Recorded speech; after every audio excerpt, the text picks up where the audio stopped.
Hello, friend. Welcome to Legal Design Thinking in Real Life. Thanks for tuning in today. I'm your host, Hannele Korhonen, and I'm from Lawyers Design School. And today I'm extra excited that you have joined us, as we have Stefania Passera with us, and we'll be talking about better contract design. And she's the perfect person really to be talking about this, as she was, according to her own words, doing contract design even before it was cool. So welcome, Stefania, and great to have you. Thank you, Hannele. Thank you, Hannele, for having me. And hi, everyone. Maybe we can start with you first. Could you please introduce yourself and tell us something about you and your background? So, I think I'm probably the only designer, the actual trained designer you had on this podcast, on this video, on these live videos. I'm actually a trained designer. That's what I studied all the way to my master's. And well, I think we're gonna get to in the story of how I got to do the job I do. But yeah, what I'm doing these days, I'm pretty much a solopreneur, or I'm running my own company, Passera Design, and at the same time, I'm the contract designer in residence at World Commerce and Contracting.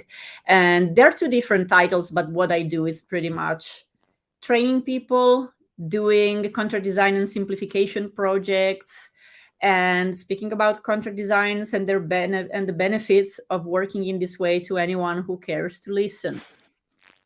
And I have an academic background, so when I'm saying that I've been doing this since before it was cool, I've been doing it for more than a decade, and there wasn't much theory or practice back then.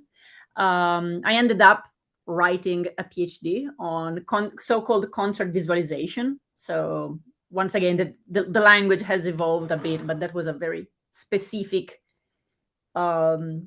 building block of contract design that I was studying. Of course, it's a bit more holistic in my practice.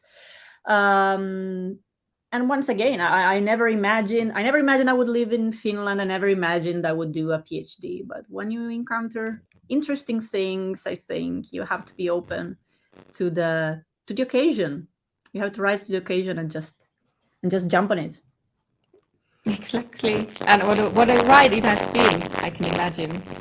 Yeah, quite a ride, quite an interesting ride. I mean, we in this decade, I've really been seeing legal design getting a name, getting baptized, becoming a thing, gaining momentum, becoming more like a choir with different voices and different aspects, and people working in different parts of the world on slightly different things with slightly different approaches, but united, I would say, by certain tools and mindset. And it's been really excited because in these 10 years, what has happened was to try to even justify my existence as a professional or as an academic, trying to occupy space and fighting very hard for what I thought made sense, to now pretty much an enthusiastic embracing by more and more people. It doesn't sound crazy anymore. I was the crazy contract picture stuff lady and now there's many people working in the field, so it's not so crazy anymore. Yeah, I was just saying to someone yesterday that it feels like I'm banging my head against the wall, but I can imagine what it has been like 10 years ago to be doing this. So. Well, it But now sounds we like are a new here. challenge as much as you go, but yeah, I think that like it makes more sense for some reason than 10 years ago. People are more ready to give it a chance, or even understanding what all of this legal design, contract design, simplification, innovation is really about, and why we need it. Sure. Hey, one kind of question that I asked from the guests is about their own definition or take on legal design, as it's really interesting to hear how different people define and approach it. How do you explain what legal design is, if someone Right, has heard about it? my take on legal design, I try to keep it as pretty straightforward, simple, and as wide as an umbrella as possible. So what you're gonna get from me is legal design definition without hype. So it's not a magic unicorn. It's not glitters and sparkle and and buzzwords. So I'll boil it down pretty much to the application of human-centered design to the world of law to create outcomes that are as functional, inclusive, transparent, and useful as possible. And there are two things that I want to unpack with this visual aid. I think that we should really stress. I'm not going to get into what human-centered design is. You can Google it. There's books and books and books and courses about this. It's pretty understood what human-centered design is. But perhaps in my definition, people will say, okay, what do you mean by world of law and why you're talking about outcomes? And okay, world of law, I think it needs to be understood once again quite widely. For example, I work mostly with contracts and contracting, and to me, they are not purely legal phenomena or artifacts, or neither is designing a public service. There is a legal ingredients, there is a legal aspect, there is a legal boundary or requirement that in your design practice you have to consider, otherwise you're not going to build anything functional. But it's just one aspect. And to be honest, in contracts, I would say that the legal aspects of contracts, those are dealt with pretty quickly when we get engagement from the in-house counsels on the client side. It's much more difficult, for example, to put together a service description or a technical appendix or a pricing exhibit that makes sense and align minds than it is, okay, what are we going to put in the IP clause or in liability? Like usually it's not legal, the challenge. Perhaps it's more the challenge of enlarging it and seeing different types of functionalities in these things. Okay, and then outcomes. So these outcomes, once again, they can be anything that can be designed. Documents, explainers, services, ways of operating, behaviors, why not, systems, processes. I don't like, and I talk about outcomes because, well, as you know, I'm a bit, I'm in the proactive law camp, if there is a camp, but, I've been exposed very early on to proactive law. So to me, it's not only about solving problems. And of course, there's a lot of problems to be solved when you're redesigning legal, but I don't want that is the only framing, because you should be able to innovate only if there's not something on fire in front of you. You should be able to anyway be proactive and promote goals and not only solving problems. So when we're thinking of these outcomes in the world of law, like it's really a balancing act. It can be anything that can be designed, and that outcome should keep like different plates spinning and in balance. There's the user lens, because that's human-centered design. Whatever you're going to create, it needs to be usable, useful, transparent, inclusive, in some cases empowering, perhaps speaking to the identity of people. Very often in business-to-business contracts, not there. It's quite dry, but there are anyway, there's a cognitive, affective, and behavioral dimension because we're dealing with people. And then, of course, there's that legal lens. But for me, the legal lens is more like, a checklist of requirements, like whatever it is that we're building, is it still legal? Does it have a legal effect? Is it applicable? Is it correct? Is it fair? Is it enforceable? But if we would, for example, be designing for, engineering or in the medical field, we would have pretty strict requirements also there. So to me, the subject matter changes, but not how seriously you need to take these requirements in the design space. So moving on, there are also other lenses that when you're designing for, either you design for the public or private organizations, there's an organizational lens. If it's not helping them to achieve a goal, they're not going to do it. If there's not a return on investment of however they're going to justify it, they're not going to do it. So it's not necessarily profitable, but it can also be like, okay, do we have the money to do it? Like, for example, in case of public or association or so on, is it practical? Does it help our people to do the work they need to do? And then technical, like, is it something that is feasible? Is it something that is scalable? Is it something that is efficient? I don't work perhaps that much on the technical lens, but of course, depending on what it is that you design, because you can really design anything. We live in a human-made world. These are not naturally occurring things. It's stuff on which we can put our hands on. You will need to figure out those things. So I'm not that stuck on a precise definition as long as it's not reductionist. So legal design is making contracts visual and clearer. Like I get goosebumps when I hear stupid. It's very reductionist. Like you haven't done the homework if that's your definition. And to me, it's also important that it's wide and flexible enough to allow people to be empowered in their work. So to take it and run with it, and not like, oh, but you don't do it exactly like this. Oh, but you don't work on that. To be honest, for me, it's all design. It's all designing and trying to make things better in a way. Perhaps you don't need, personally, because I'm a designer, I wouldn't even need legal design in front of that. I don't think I would work in a very different way if I would work as an information designer and communication expert in another field.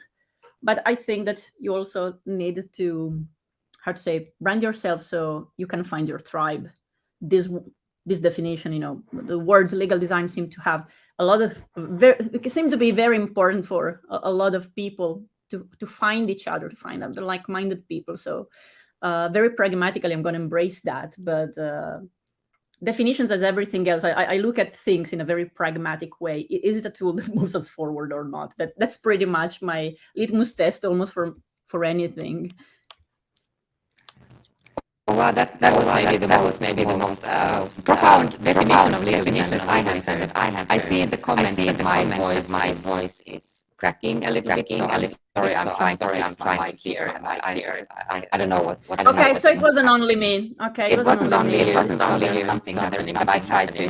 And maybe I keep my questions very short. That it's maybe Stefania doing the talk. I wanted to actually jump into the topic, which is their contract design, and even more specifically, maybe better contract design mark. Would that be a good topic to move into next, as you have been developing with words and contracting, right? The floor is yours. Maybe I keep my limit speaking all the time. So better contract design, Mark. I think, yes, I've been helping World CC to develop it. At the same time, I feel a bit like an imposter to say that I have developed this, because we're really built on very strong foundations that Rob Waller and the Simplification Center had put down about the criteria for clear documents. So we kind of tweak them or try to operationalize them in the score, or with what they actually mean in the rubric to be able to evaluate contract design. But to be completely honest, there was already most of the work done by a Rob in conceptualizing that, and I agree. I mean, either it's a contract, a policy, an advertisement, a form. There are some criterias that clear communication need to check the box. But we launched this mark a few years ago because Sally Geyer, the CEO of World CC, felt that we should empower, we should kind of celebrate those organizations that dare to go above and beyond what the normal contract is. And I think you can get in your minds collectively when you say the normal contract what we're talking about. So those horrible, awful wall of texts that we've been encountering in real life. So but there has been now people trying to go above and beyond what this is. The organizations have been trying to make contracts that are better for business, better for relationship, and better for the users. So we wanted to create this mark to celebrate those people and those organizations, and give them visibility as much as we can, and just lift them up as an example of what could be, and hopefully empower people, creating a fear of missing out, and empower people to try by themselves. So it's a very sophisticated psyops, I would say, the better contract design.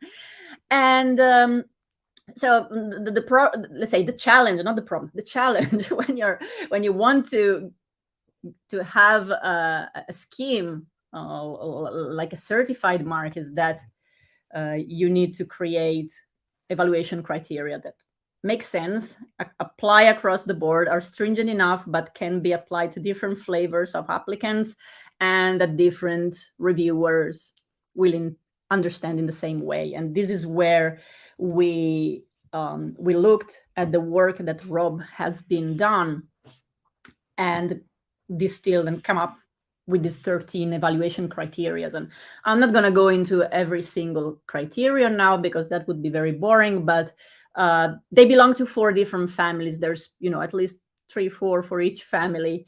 And we are looking at different aspects that make language usable, that make design usable, that the information itself is usable, and it promotes a positive relationship, that it tries to create a relationship.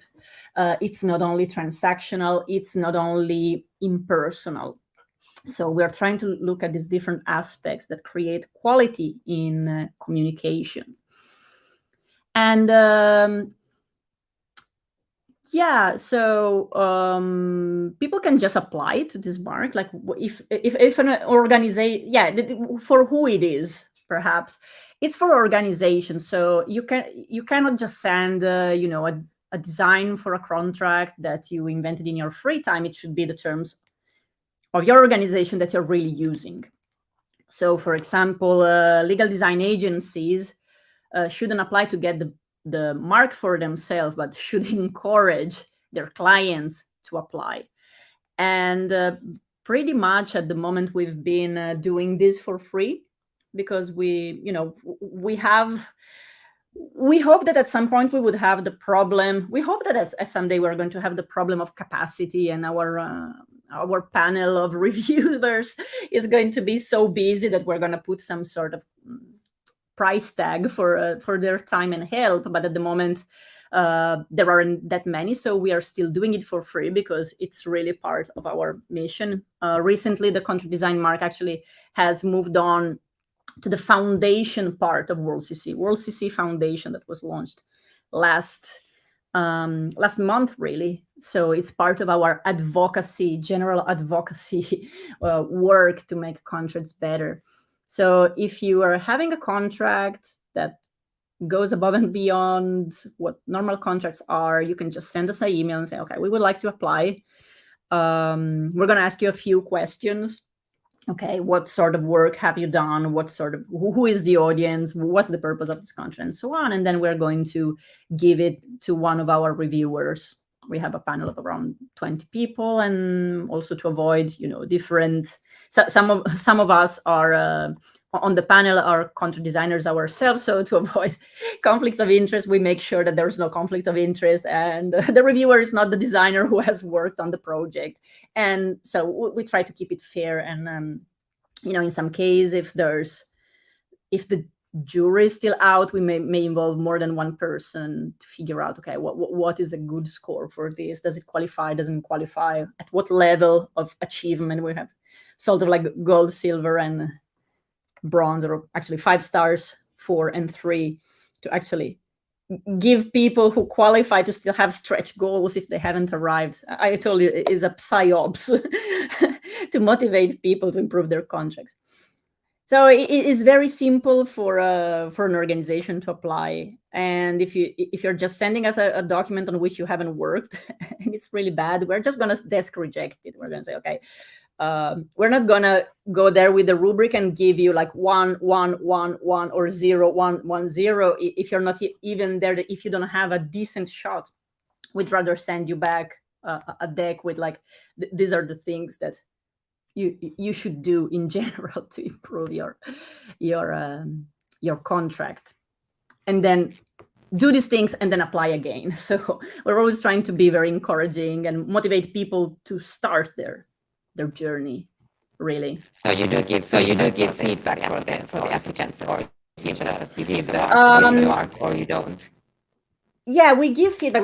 As I said, we have these 13 criteria. So if we see, when you open a file, you're going to see if it's a normal contract or something a bit different has been done. And definitely when you're going to read it, you're going to notice it. and you can very quickly make that call, like, is this a traditional contract, or has someone tried to do something here? And if we don't think that those efforts have been enough, so you don't have a decent shot, we are going to say, okay, it's useless to spend time. Like, we're going to tell you, we're going to send you back to the basics and say, like, consider these things, do the work, and then send it back. If we think that you have a decent shot, it doesn't mean that if you pass to the real review, you're automatically going to get it. Then they're really going to do. And, sometimes people fall short by a couple of points, but since they fall short just by a couple of points, they are in a position to say, like, okay, this is where we are weak and we can do something about it. If everything is like 1, 1, 1, 0, 0, 0, 0, it's not going to help you much, because it means that you haven't really started the work. So people who are almost there, or, we think that they have a decent shot, they get comments and a score for each of those criteria. So they can see, like, okay, perhaps we have to improve our language, or our tone of voice is too draconian still, or our design is not legible, or, the information architecture is still a bit messy. But they're going to have very clear pointers from our experts on what they can fix to then achieve at least the 3 stars.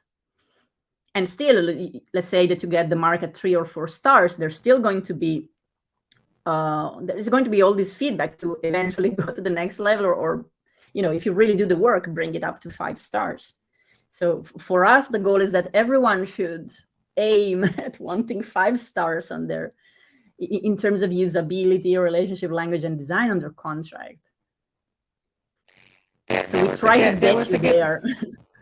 And I love the fact that they are like this from 1 to 5, although you don't want to give just all ones to anybody. Like, there is because so many times I feel like we are stuck with the question of, is contract design a thing? So this actually gives some flesh to the bones, that you can actually evaluate if something is good design and what makes it a good design. There's question in that. Yeah, go ahead. Yeah, there can be things. There can be a thing also such as bad design. Lack of design is bad design, because it's not a deliberate choice, it's not intentional. But when you don't do a choice, you are doing a design choice. It's not neutral. It just means that you are navigating blindly, and it's most likely going to be bad design because you haven't made choices, you haven't put the thinking on. I also tend not to appreciate also so-called cosmetic contract design, where the same old is just put a shinier skin on. At least in the work I do, I customarily work with a multidisciplinary team. There's always a legal innovation advisor and plain language experts. And if we're designing for the web, also UX designers and user researchers and this sort of thing. So we are never saying, okay, we're going to make it a bit nicer. And to clients, it's like, no, but we are happy with the language. Just do something visual. We tend to fight, and we'd rather lose that client if they don't listen to us than doing something wrong and sell smoke, because the goal is still to simplify or to optimize a process. That there must be a goal. You can't improve those goals if you just put a handful of icons and a nice font. I've been saying this for years. This is lipstick on a pig. It's not going to substantially change anything. And even if you follow all these criteria, but still the substance, so it's going to reveal also more of what you put, the substance of your contracts. And if your contracts are draconian or unfair, that's going to come out. And then it's up to you what fights you want to pick. We know that you should, I would recommend that we all start from a place of balance in our negotiations, rather than starting to be draconian and then spending 6 months to arrive to that place of balance, because you're going to spend 6 months of time and money. So when we're doing contract design, yes, it's information architecture, yes, it's tone of voice, but it's really much about looking perception, cognition, affection, all these sort of aspects of that is going on in humans in humans' head, to see like, okay, can we speed up that process? Can we make this contract a tool that is a better tool for business and people? So that's really the ultimate goal. So yeah, there can be definitely bad contract design. There can be choices that don't get you to that goal, whatever the goal or purpose of your contract may be. And we force our clients to think like, what do you want to achieve? If this contract is a tool, what is it that you want to do? They need to have an answer. And if they don't have it, we're going to help them to reflect on that. But at some point, they will have to have that answer, or it's going to be an empty exercise. It's not going to help them if they don't have those answers.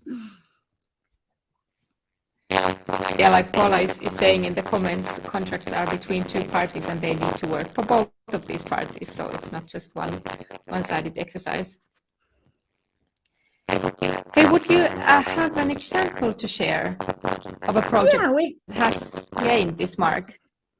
So I'm going to show this project from Schwab, just because, it's on internet, so there's no confidentiality issues like as with many other projects. And, if you want to check it out, you can just go and check it. And Schwab is a UK-based startup in the fintech sector. And basically, they want to make cash digital. It's not about having everything digital, so trackable payments, but the whole idea is that, can we still have a tool that is fundamentally like cash? So anonymous, for example, or for small transactions, but without the hassle of having a physical asset. So either for consumers, people we tend to lose coins, and the same could be for shop owners. Like, they have done the research and they noticed that, since payments are moving towards digital in some smaller towns, there may not even be a bank branch. So if you have a small shop, if you have a small business and you keep a cashier, every few weeks you have to close shop and maybe drive 1 hour or 2 hours to go to the big city to deposit. And once again, that's not efficient. So they've been experimenting with like use cash but without the change. I think that Schwab is really like the metal pieces in English. But of course, when you're dealing with people's money, there's the issue of trust. They're a startup. The people don't know them, and they're asking them, even if it's not very significant amounts, they're asking people to entrust their money. So we've been working with their founders, because very early on they said, like, we are this sort of business. The granny and the 5 years old, maybe not 5 years old, but 7 years old, who goes and buy an ice cream, may be our users. So we need to really create a brand that is completely trustworthy and transparent and as inclusive as possible, because it's really, it really addresses the general population. You don't even need to have a phone to use Schwab. You can just have like you can ask the shop to give you like these coupons. So you don't even need to download the app to use it, for example. So they're really trying to make it as easy as possible, but give these different choices. So when we did the project, we started with user research. The people were involved were me and Peter Hornsby, who's a UX researcher and consultant. I've been working with Peter now for 2-3 years. And he's a very experienced user researcher, and incidentally, he has actually worked in fintech, although he supports me in projects all over the board. The founders of Scrap were really involved. Their external counsel, we haven't worked directly with them, but he would check what we would do, and the founders gave him the brief that, don't over lawyer it. We are trying to do this thing. So they had an external counsel that would play ball and understood the whole mission. And then, of course, to get it completely embedded with the brand, we also liaised with the designer who came up with their brand and everything to transform our semi-final designs into these terms. But let's see a little bit how it works. So here you can already see this design pattern. We're going to perhaps talk later about design patterns, but one challenge of terms is that sometimes they're not relevant. So everything is thrown in the same pot. But here there's two different users. You can have a personal account, so the 6 years old who buys ice cream, or you can be the shop owner. And you only want to read the stuff that is relevant for your account, that applies to you. And you don't want to figure out if this works or not. Does this apply to me or not, or is for the other? Because that messes up your mental model, and that's where you stop reading. We really boil it down, so it can be read allegedly in 4 minutes. We made an estimate on the numbers of words. But let's say you start with this filter, and let's say that it's just Stefania with her Shrap account. So I'm going to get this account, and here there's a visual menu where through our user research, we had done user research really. It wasn't a very big panel, but we had people from different socioeconomical background, different professions, different age, different language skills, native, non-native, because, that was the mission at Shrap. We understood that people really, especially when you have no negotiated agreement, users want control. If there's the only thing that they can choose apart from accepting or rejecting the service is the order in which they're going to read and interrogate the document. And that's why we came up with this sort of menu. So let's say they start from the service. And once again, you can see the language is very straightforward. It's not dense. The headings are as plain as possible. We are trying to keep it as conversational as possible, and you can read things in your own order. And most of this operational section, so the description of the service, safety, fees, balance, cancellation, these are the terms. This is how much it is. There's the part on legal that is slightly longer, but here we use different patterns, like, okay, let's still try to keep every clause quite short, and let's put a very down-to-earth summary of what it means. So we use plain language in the clause itself, but then we try to make it even plainer because we recognize that different users may have different levels of engagement, different literacy levels, different information appetite. So by making the reading experience a bit more patterned, a bit more layered, you can try to cater to more people. And you see, these are the legal terms. It's not much. That's amazing. This is it. Can I ask? Plus this. The reading grade for this is grade 8, so it's as easy as Harry Potter. How was it working with that outside counsel on this? Was it easy to get them to shorten the language? Yeah, because the founders went back to them and said, you need to check only the things that we absolutely need to have there because of FCA or, because they're regulated entities. So just tell us the things that absolutely need to be there. If it's something operational, if it's anything else, we want it to be as easy as possible. And, also the business account terms, there's perhaps a couple of points that are different, but these are also pretty short because it's a rather simple instrument. And the terms should be pretty simple. We're not going to cram in arbitration on this. We're not going to put a whole fair, acceptable use or trademarks on this. And I know maybe some lawyer will say, okay, that's madness. But the founders themselves are like, well, that's a risk we would like to take. We're not going to sue our clients. There's anyway, general legislation that protects us, for example, the copyright or IP and so on. So we're not going to cram all that stuff in our terms. We're going to keep them lean and mean. And that's what we really want. We want that everyone, even people who may, be a bit distrustful of the money people, can trust us. So there was a very clear mission, and the founders had very clear values about what this needed to be. Of course, not every not every project that gets a better contract design mark is going to be as simple as this. And this is something on which we drill our reviewers quite much. It's like, okay, if you are reviewing an MSA for the, I don't know, procurement of IT services, there's going to be some intrinsic complexity that is a little bit different from the consumer terms from SHRAP.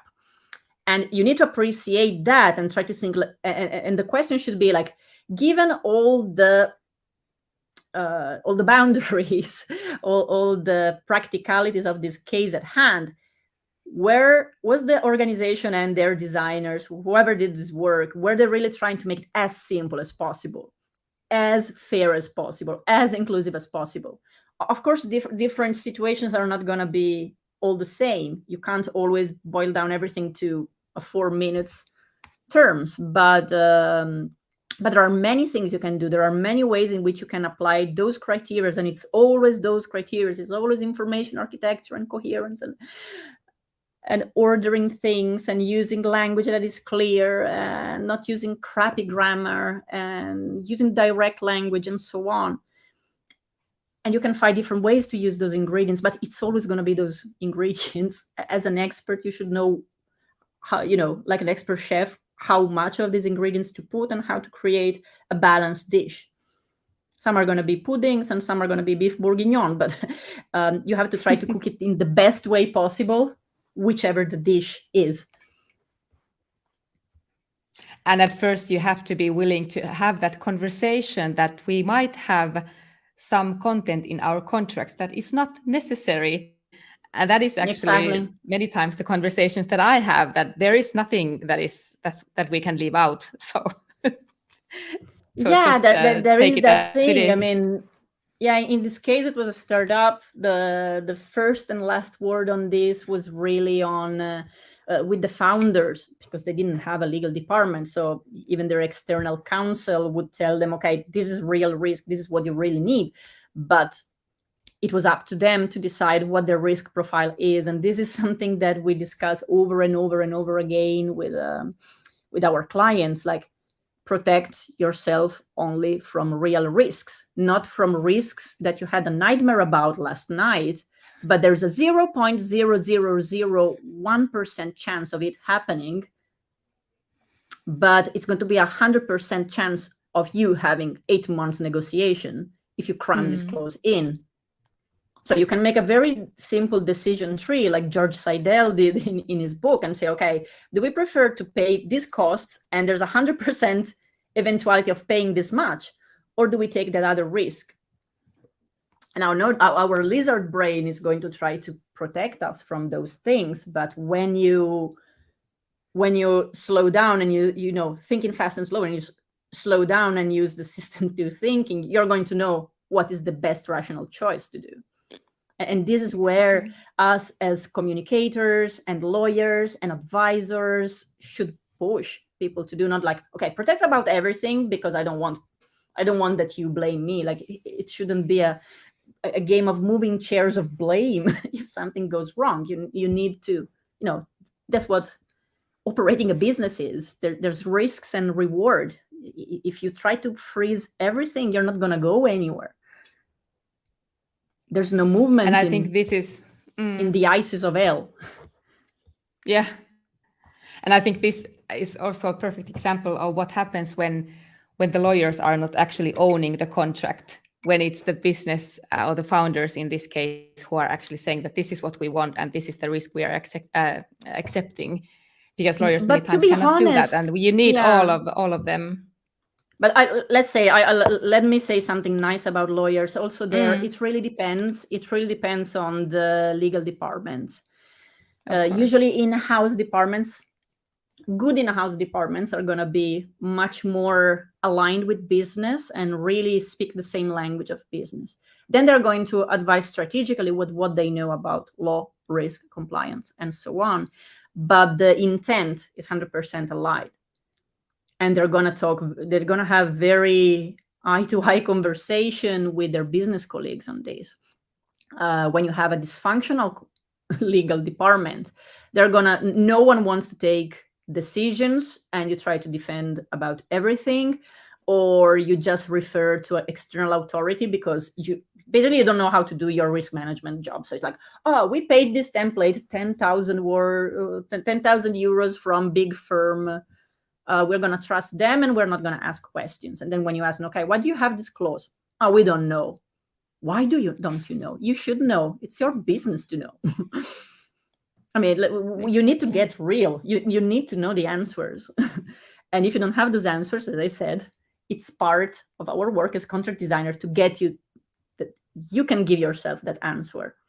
And you can choose what your risk profile is. But it cannot be, I don't know, or if someone puts it, there must be a good reason.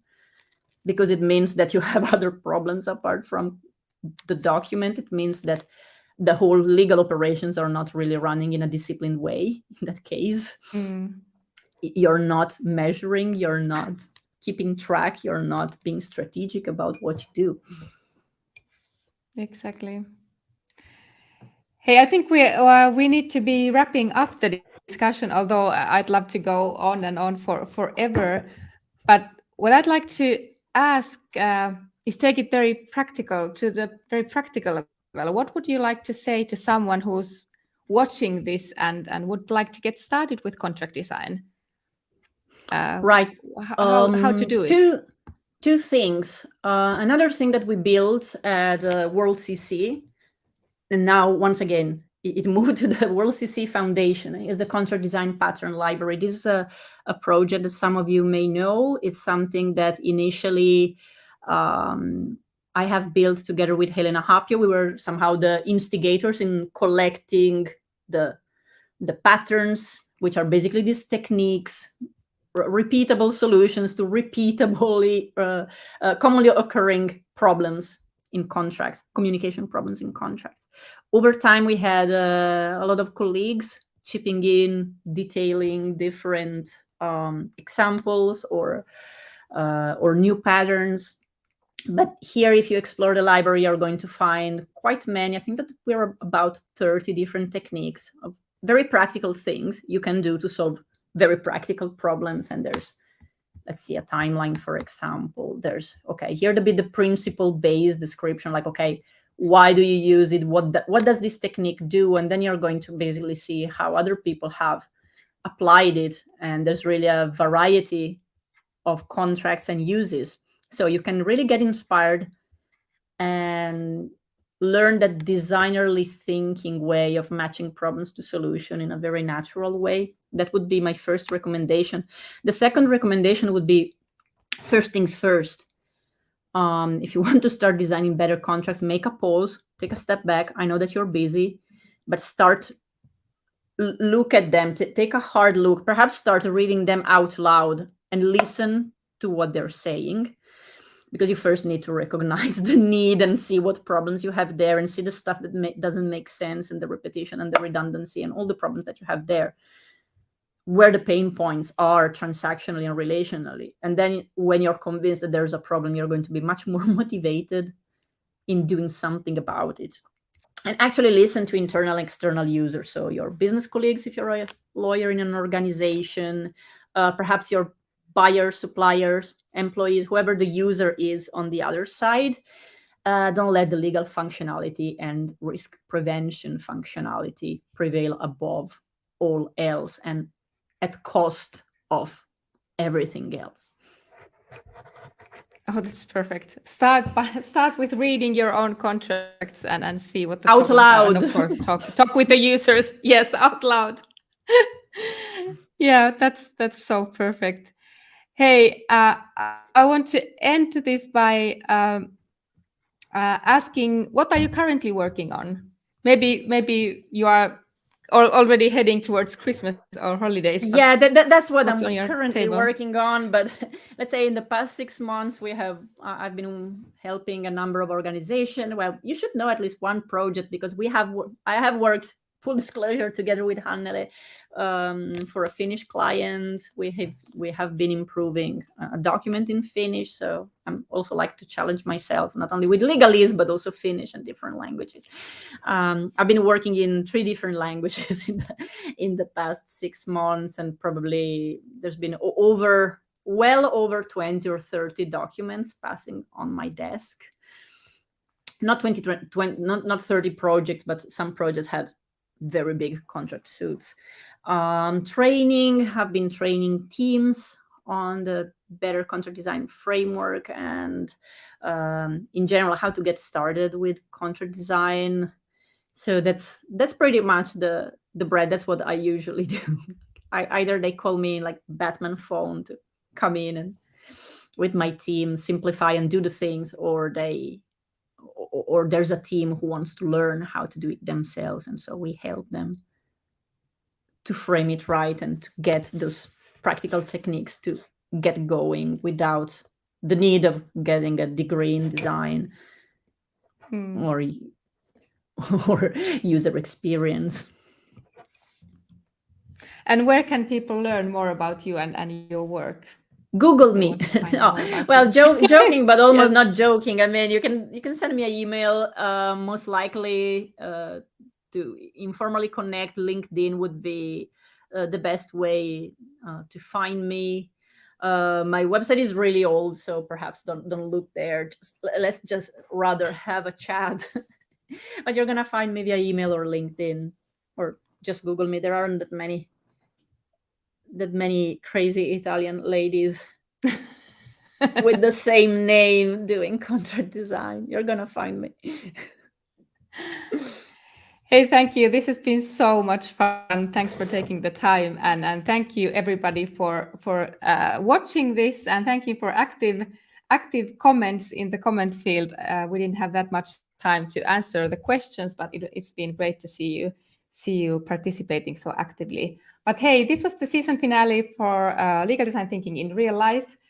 We'll be back in January, but in the meantime, have great holidays, and thank you, Stefania. Thank you, everybody there, and see you later. Thank you. Bye. Bye-bye.